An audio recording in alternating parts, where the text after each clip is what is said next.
السلام عليكم. انا معايا ثمرة جوز هند. يلا بينا هنشوف هنفتحها ونقشرها ازاي. جوز الهند دلوقتي سعره رخيص. انا جايبة الثمرة دي ب25 جنيه. يلا نشوف بقى نفتحها ازاي. الثمرة من فوق بيبقى فيها 3 فتحات. اجي كده بسكينة تكون رفيعة، احاول ادخل السكينة في الفتحات دي. في فتحة منهم بتبقى لينة وهتدخل فيها السكينة بسهولة. بحاول كده بالسكينة ادخلها في الفتحات التانية، الاقيها ما بتتفتحش. في فتحة منهم هي اللي بتبقى لينة. فتحت كده فتحة بالسكينة. لما اجي اشتري ثمرة جوز الهند اختار الثمرة السليمة، مش يكون فيها اي حتت مفتوحة ولا اي شرخ.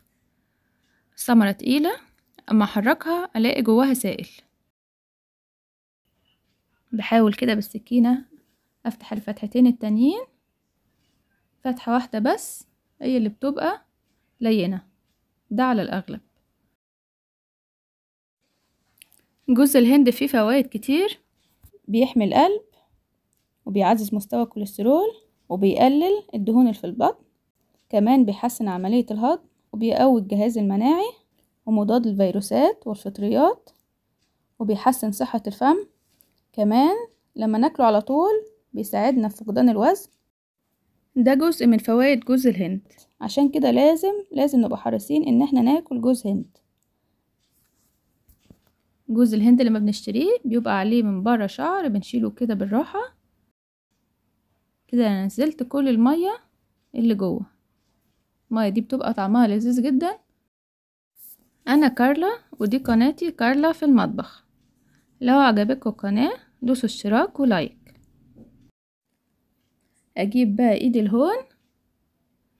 لا هنحتاج شاكوش ولا هنحتاج مفك. هدق على جوز الهند بالراحة كام دقة كده، لقيت فتح بسهولة. لما ادق كذا دقة يبقوا كلهم في اتجاه واحد، مش ادق دقة في النص ودقة في الاول، لا كلهم في نفس الخط تقريبا، عشان لما تتفتح جزئين.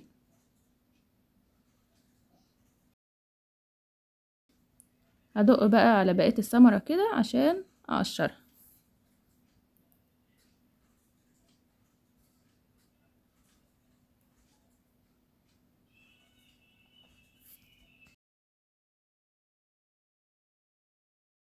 بدأت تقشر معايا حتة حتة اهي. ادق برضو بالراحة عشان مش تتهري معايا.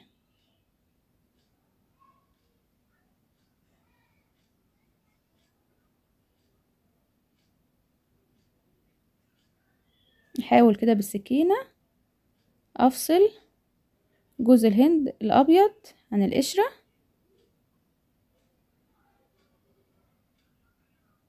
بس انا معايا الثمرة كانت ناشفة قوي، مش كانت راضية تتفصل. اكمل كده بايد الهون.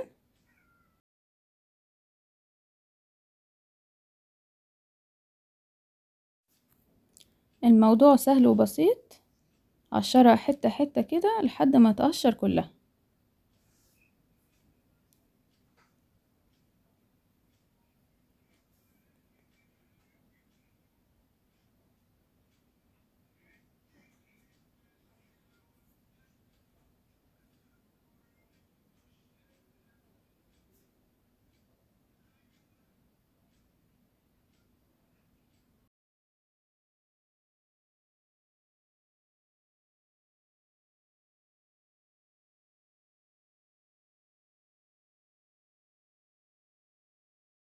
الثمرة اتفصلت معايا عن القشرة بالسكينة. خلي بالنا برضو عشان السكينة مش تعورنا، عشان بوز السكينة ممكن يعورنا او السكينة تفلت مننا.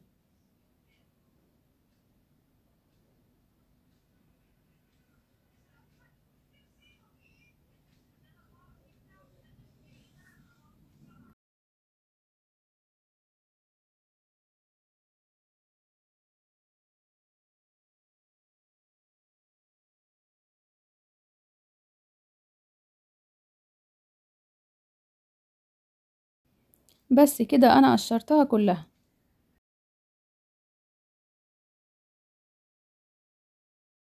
هاجي بقى بالسكينة كده وأقشر القشرة الرفيعة اللي بتبقى عليها.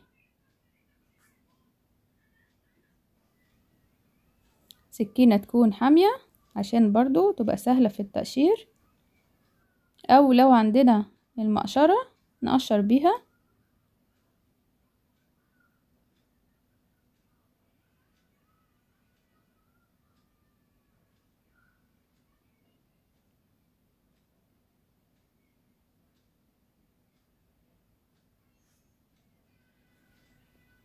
هغسلها بقى.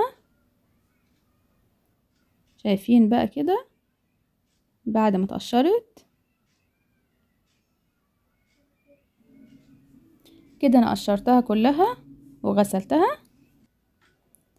قشرناها بمنتهى السهولة والبساطة.